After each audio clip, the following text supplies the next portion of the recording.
नमस्कार, मैं हूं नरेश वत्स। इलेक्शन मंत्रा में आपका स्वागत है। पाकिस्तान में 8 फरवरी को आम चुनाव होने वाले हैं, लेकिन पाकिस्तान के पूर्व प्रधानमंत्री इमरान खान जेल में हैं। ऐसे में नवाज शरीफ के लिए क्या मैदान खाली हो गया है और पाकिस्तान की राजनीति का असर भारत पर क्या होगा, इसी पर बात करने के लिए हमारे साथ इलेक्शन मंत्रा के संपादक विक्रम उपाध्याय जी हैं। विक्रम जी, जानना चाहते हैं कि पाकिस्तान में 8 फरवरी को चुनाव होने वाले हैं, लेकिन इमरान खान साहब को जेल हो गई है। ऐसे में ये चुनाव का क्या औचित्य है? क्या नवाज शरीफ के लिए मैदान खाली हो गया है? देखिए, पाकिस्तान में हमेशा से चुनाव ऐसे ही होता रहा है। ये पहली बार नहीं है कि किसी एक खास पार्टी को प्रतिबंधित कर दिया हो, उसके नेता को जेल में बंद कर दिया गया हो।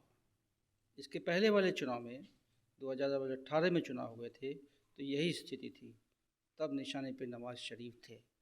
उनको ताउम्र जो है, नाहिल जिसको बोलते हैं कि आप चुनाव लड़ने अयोग्य हैं, वो उनको ठहरा दिया गया था, जेल में बंद कर दिया गया था।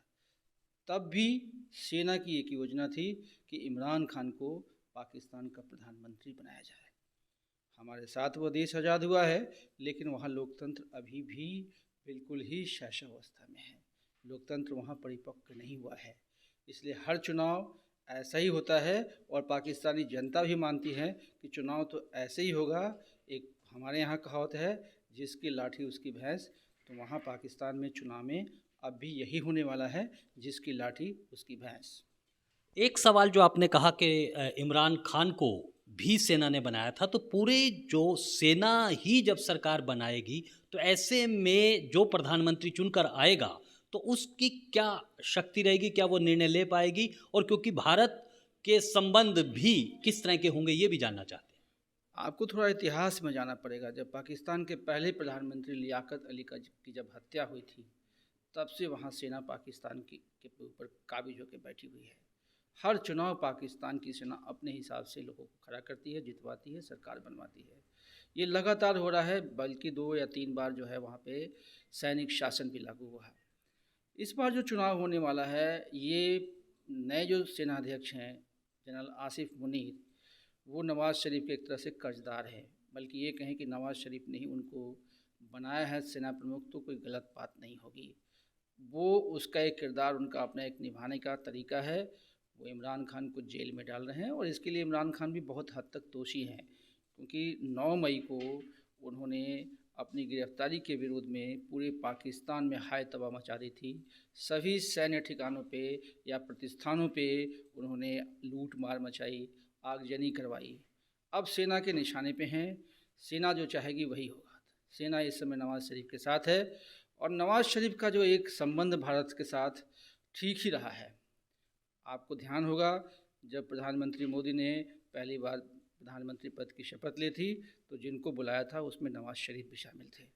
तो मैं ये उम्मीद करता हूँ कि नवाज़ शरीफ अगर प्रधानमंत्री बनते हैं तो भारत के साथ संबंध सुधरेंगे, क्योंकि पाकिस्तान की जो गृहस्थी वो भारत के बिना नहीं चल सकती। ये पाकिस्तानी सेना भी जानती है और ये लगातार कोशिश कर रही है कि भारत के साथ उसके संबंध सुधर जाएं। अमेरिका से, चीन से उनके जो भी संबंध हैं वो दूसरे तरह के हैं, बट भारत के साथ जो उनके संबंध हैं वो रोज़ाना रोटी वाले संबंध हैं। हमारे यहाँ से प्याज जाता है, टमाटर जाता है, दवाएँ जाती हैं, अनाज जाता है। वो पाकिस्तान इस समय जो है खरीद रहा है, बहुत ऊंची कीमत पे खरीद रहा है। इसलिए मैं उम्मीद करता हूँ कि पाकिस्तानी सेना भले ही इसके पीछे है, चुनाव के पीछे, लेकिन अगर किसी सरकार, किसी नवाज शरीफ की या किसी और की सरकार बनती है, तो ये माना जाना चाहिए कि भारत के साथ संबंध सुधारने की वो कोशिश करेंगे। हाँ, ये डिपेंड करता है कि क्या पाकिस्तान भारत के साथ एक जो है अप्रत्यक्ष युद्ध जो कर रहा है, आतंकवादियों के थ्रू जो कर रहा है, वो इसको रोकता है या उसको आगे रखता है। आपको मालूम है, प्रधानमंत्री मोदी की बहुत ही स्पष्ट नीति है इसमें कि अगर आतंकवाद होगा तो बातचीत नहीं होगी। तो ये पाकिस्तानी सेना जानती है और शायद मुझे लगता है कि इस चुनाव के बाद जो सरकार बनेगी वो इस पर अमल करेगी कि भाई कम से कम आतंकवादी कार्रवाई भारत के खिलाफ रोका जाए, तभी संबंध ठीक होंगे। संबंधों की बात की, हम बात करते हैं इमरान खान की। और वो तीसरी शादी, और अब तो बुशरा जो उनकी तीसरी पत्नी है, इमरान खान को भी उसी में उसकी शादी को भी गैरकानूनी बताया गया। तो ये स्थिति कहाँ तक है कि इमरान को पूरी तरह से पिक्चर से आउट करने की कोशिश कर रही है सेना? देखिए, पाकिस्तान का जब गठन हुआ था तब जो है जिन्ना ने कहा था कि एक सेकुलर स्टेट होगा, लेकिन पाकिस्तान में जो लोग जिन्ना के बाद बचे उन्होंने एक मुस्लिम स्टेट बनाया उसको, और इस्लामिक कानून के तहत पाकिस्तान चलता है। अब उसी की जो है करनी, एक तरह से ये कथनी और करनी में अंतर जो था पाकिस्तान का, वो अब भुगत रहे हैं। पाकिस्तानी शरिया लॉ मानते हैं, और शरिया लॉ में जो है इद्दत की शादी जो है वो एक ख़ास पीरियड होता है। जब एक से तलाक लेके दूसरे से शादी करते हैं तो एक समय जो है आप उसको वर्जित करना पड़ता है, तब तक शादी नहीं करते जब तक वो समय बीत न जाए। यहाँ पे जो है इमरान के ख़िलाफ़ मुकदमा जो लड़ा वो ये है कि भाई वो उन्होंने एक समय जो है समय सीमा के अंदर शादी कर ली, उसको ठीक करने के लिए दोबारा शादी कर ली, तो ये इस्लामिक कानून में गैर कानूनी काम है। अब वो गैर कानूनी काम की सज़ा जो है वो 7 साल होगी। ये बहुत है, ये पाकिस्तानियों को भी नहीं पच रही है, लेकिन राजनीति है।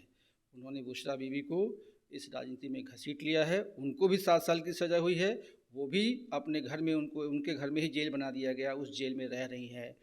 ये भारत के मुसलमानों को सोचना चाहिए कि इस्लामी कानून की आड़ में जब कोई एक ऐसा शासन आता है जो किसी तरह की नैतिकता का ध्यान नहीं रखता है तो ऐसा ही असर होता है।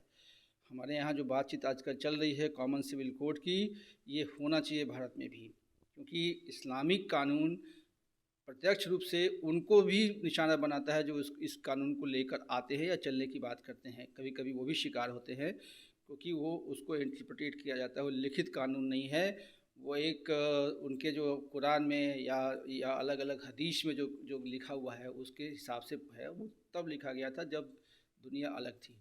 आज दुनिया जो है वो कानून के हिसाब से चलती है, लिखित कानून के हिसाब से चलती है, और ये कानून जो है बदलते रहते हैं समय के साथ, लेकिन वो बदलना नहीं चाहते हैं। ये भारतीय मुसलमान को भी चाहिए कि वो समझे, और शरिया कानून जो है वो किसी देश के संविधान के कानून से ऊपर नहीं है। एक संविधान, एक कानून, एक विधान भारत में जो मांग हो रही है, हमारे मुसलमान भाइयों को भी इसका समर्थन करना चाहिए। एक आखिरी सवाल है कि प्रधानमंत्री नरेंद्र मोदी को लेकर भी वहाँ का युवा काफ़ी उग्र हो रहा है, तारीफ कर रहा है, उसको एक प्रधानमंत्री को सुधारवादी नेता के रूप में देखा जा रहा है, और भारत में भी आम चुनाव है। मोदी फैक्टर कितना असर करेगा इन चुनाव में? देखिए, अभी कई चैनल पाकिस्तान के ऐसे हैं जो इस पे प्रोग्राम कर चुके हैं, वो मोदी के लोग मुरीद हो चुके हैं। उनको लगता है कि मोदी के आने के बाद भारत एक सुपर पावर बन गया है, आर्थिक सुपर पावर भी और सैनिक सुपर पावर भी। वो हमारी तरफ ललचाई नज़रों से देखते हैं। अभी कुछ पाकिस्तानी पत्रकारों को भारत आने का मौका मिला, जब वहाँ आके उन्होंने देखा तो जाके अपने देश में उन्होंने कहा कि एक भारत है, एक हम है, हमें शर्म से डूब मरना चाहिए।